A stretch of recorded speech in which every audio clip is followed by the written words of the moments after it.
Hi guys, so I know it's been a long time coming, but I'm finally going to start my engagement and wedding planning vlogs. Today we're just going to do an overview of what happened right after we got engaged, going into the beginning of planning, and then kind of like an overview, and then from after this kind of episode, after this is going to be very specific in terms of how to pick a dress, how to pick a venue, how to pick flowers and ideas and things like that. So everything else will have a very specific, should have a very specific theme, where this is just a general overview and what happened.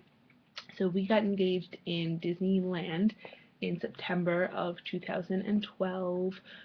We are getting married in November of 2014. We don't live in California. We were in Disneyland for vacation, and Disney was really awesome about everything.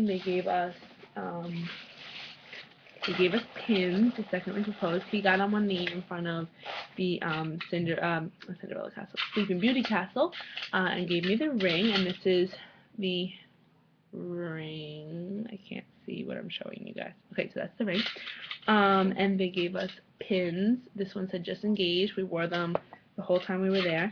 And then one time we went to breakfast and they gave us more just engaged pins, but they also gave us just married and happily ever after. And they said to use them for the wedding, which I thought was really cute of them to kind of like plan in advance. Especially since we go to Disney World more than Disneyland, so we probably wouldn't have the Disneyland pins. They are different in both places. We chose not to have a engagement party. We're having a really, as I said, it's kind of a long engagement, partially due to the fact that we want to get everything right, and if we just wait a little longer, we can kind of get everything that we wanted.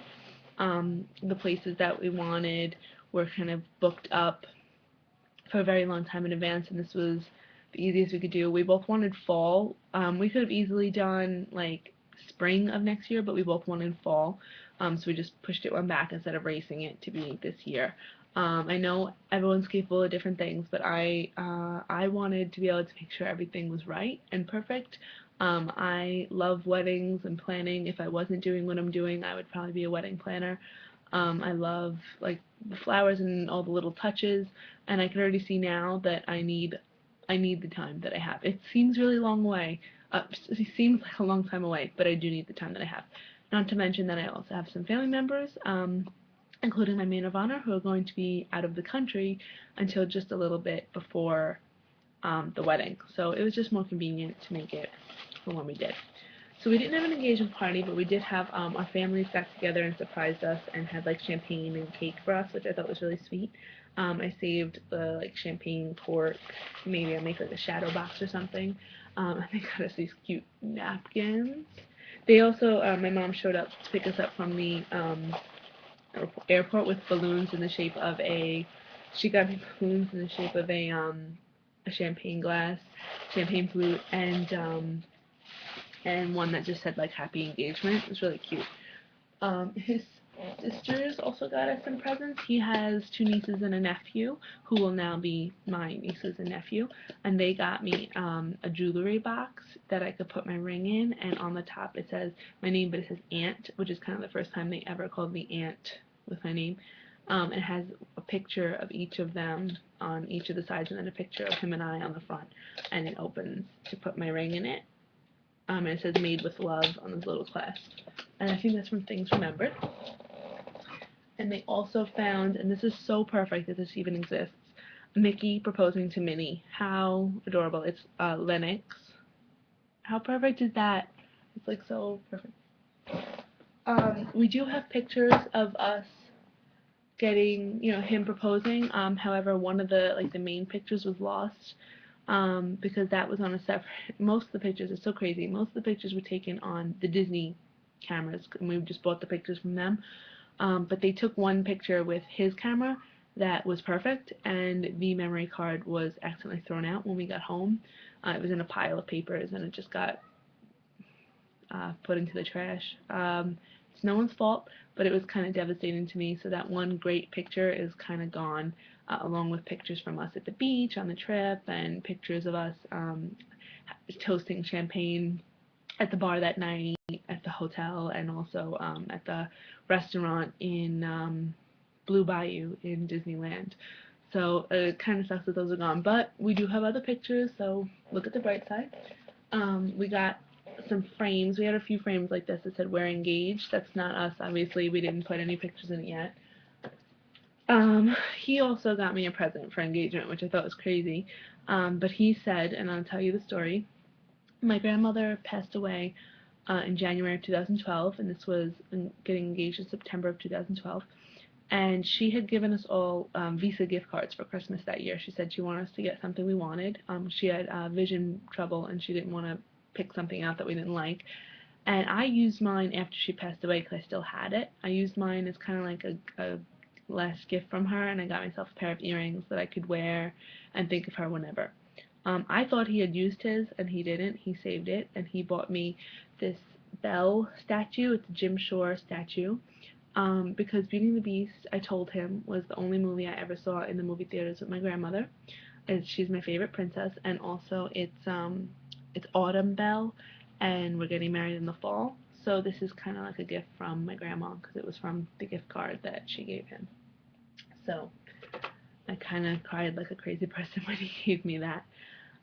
So that's all the engagement-y memorabilia that I have.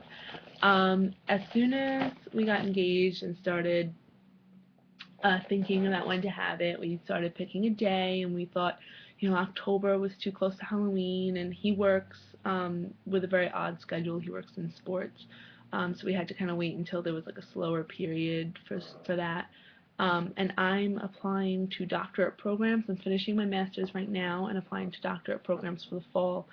So this year is nuts for me. If I would have thrown a wedding on top of that, that would have just probably drove me nuts. And I wanted to be able to have the time. I mean, we're spending, no matter what you spend on a wedding, it's a lot of money to you.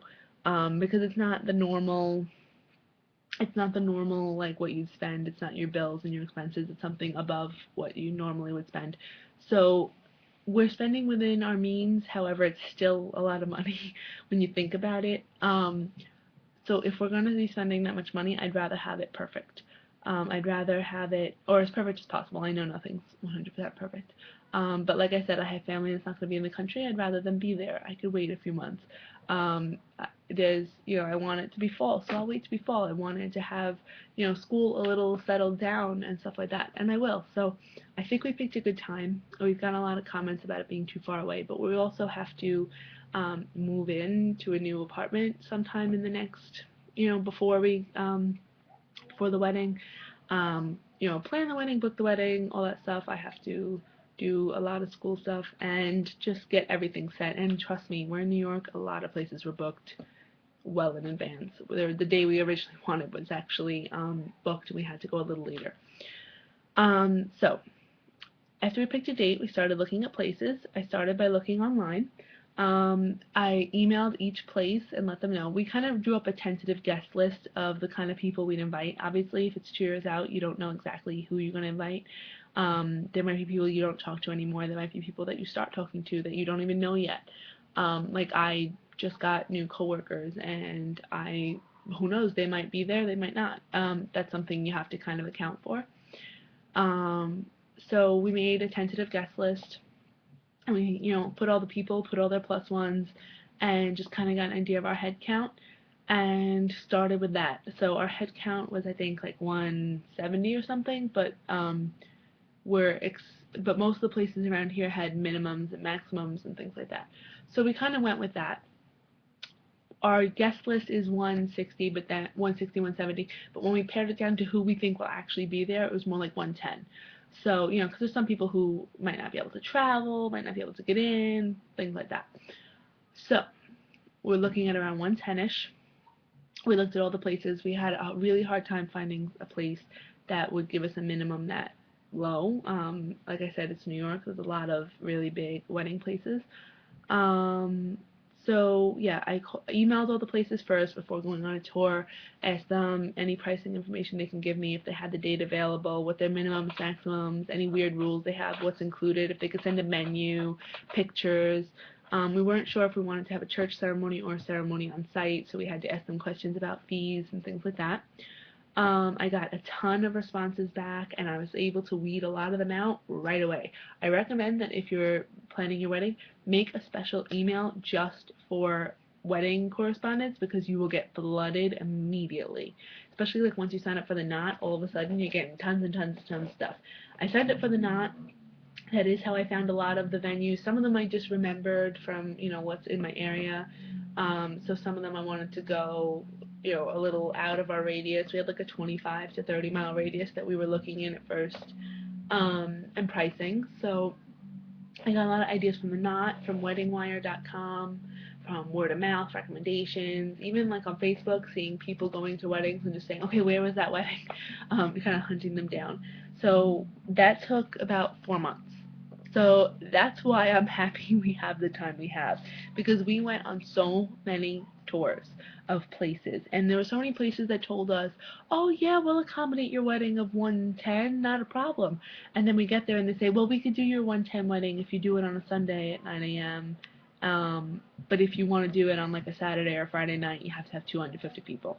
So, you really have to kind of weed out who's telling the truth and what's going on. A lot of places that told us, oh, we have packages that start at $70, and you get there and they're like, well, if you just want dessert, it's $70, but if you want your full meal, it's like 180, 150, 180, 250 per person.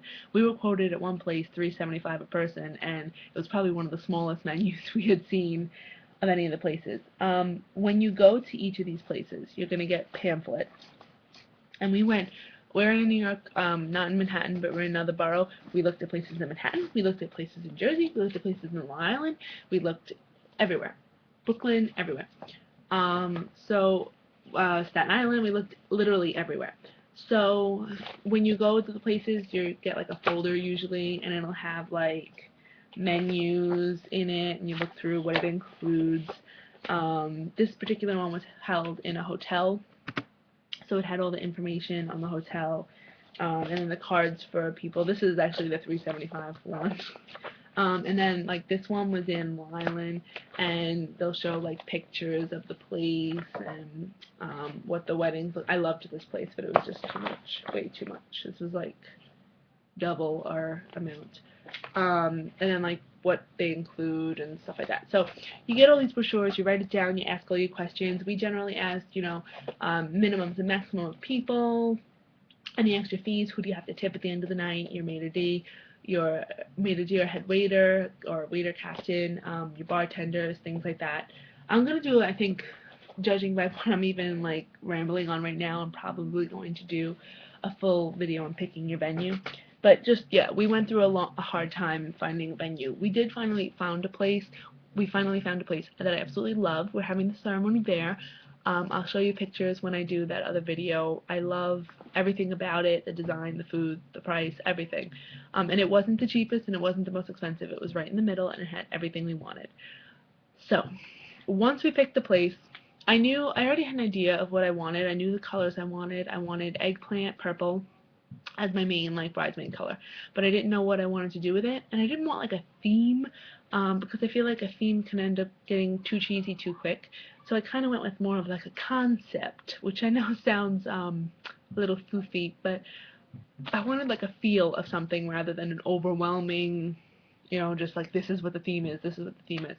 So we're just doing purple like jewel tones and stuff with like a feel of fall, like fall elements, but not cliche fall elements. Sounds confusing. It's really easy. So once I had that idea and I started incorporating into places, because there were some places that I knew I wanted purple and the place was completely pink. Like, I'm not, I don't want to have to compete with their decor. So I also, places that are covered in flowers or Roman Grecian towers and stuff, I didn't go. So there was no reason to book it there. So once I had that idea in mind, I kind of went with it. I made myself a binder, and this was our engagement announcement, which was on which we sent out. And in the binder, I have sections. This is my section for dress ideas, which we'll also talk about. You could get a vague idea of the kind of dress I'm looking for. And then bridal party ideas and flower ideas. So this is kind of like the color scheme we're going for. I'm going for an eggplant purple with hints of gold, and see, that's like a really pretty purple, with hints of gold and blush. And any greens would be like soft dusty greens, a little more hardy greens, like a succulents, cabbage roses, things like that. So, you know, I have these pictures of like fall leaves, spray painted gold. Basically, I want something that's fall, but not red, orange, yellow, brown. I wanted fall stuff in purple, pink, and gold. Like a blush pink, though, so it's barely pink. I'm trying to incorporate all kinds of stuff into the style. I'm trying to find a way to incorporate these into the wedding. And these we actually got at Disneyland, so I thought it'd be kind of cool. We had silhouettes cut, and this is supposed to be my silhouette. And he had his cut as well. And I love them so much. So we're going to try to find a way to incorporate these into the decor. We might put them on like invitations, or maybe on like thank you notes or something. We're gonna find some way to incorporate them into it, because it kind of, the place itself is really beautiful and has like an older vintage feel to it, so I wanted to try to keep that feel with it. This whole video is a mess, I'm so sorry. So yeah, all I could suggest to you right now is when you get engaged, enjoy it, relax, make a time frame that works for you, something realistic. Think about other things that are happening in your lives and the close people around you. You know, just think about pregnancy, that, you know, if you have like a cousin or a sister that you want in the bridal party and she's, you know, 2 months pregnant, maybe make the wedding for a little after she pops the kid out. Think about people who are going away, people who are going to be away for different reasons, people who are starting school. Think about yourself. Think about your job and moving and finances. Don't worry so much about what anyone says. Just pick what works for you. Think about the time of year you like. If you really like a winter theme, don't pick something in the middle of summer, because you're never going to feel happy if you don't get what you had dreamed of. You know, you could find ways to make that a little different, but if you always dreamed of a winter wedding, a July wedding's not going to satisfy you. Peak weddings are between April and October, so off-peak can be cheaper for you. Keep that in mind. Make an email places around. Get involved with bridal shows and expos if you can. You can find those on Facebook for your area. You can find them, I think it's like bridalexpo.com. They gave me tons of magazines and like venue guides. You could even go, most of them are at a venue where they'll give out like hors d'oeuvres and champagne. You can get a taste for the place. They'll have photographers there. I even met some cake bakers that gave us some cookies. There'll be photographers and cake bakers and video people and florists and hair and makeup people, and they'll offer you all these deals. I mean, the DJs were offering us a free photo booth if we booked through the expo, and the photography people offered a free photo album if you booked through the expo. So there's all different kinds of stuff you could do to make the planning a little easier, and you get it all done at one place. So for now, remember, take your time, get an email address and start contacting people, breathe, and enjoy yourself. So next video, we'll talk about picking a venue and fitting that in with your thing, and we'll just keep going from there as I go along with my way, because really all I've picked right now is the venue. So you're going to come along on this journey with me. Thanks.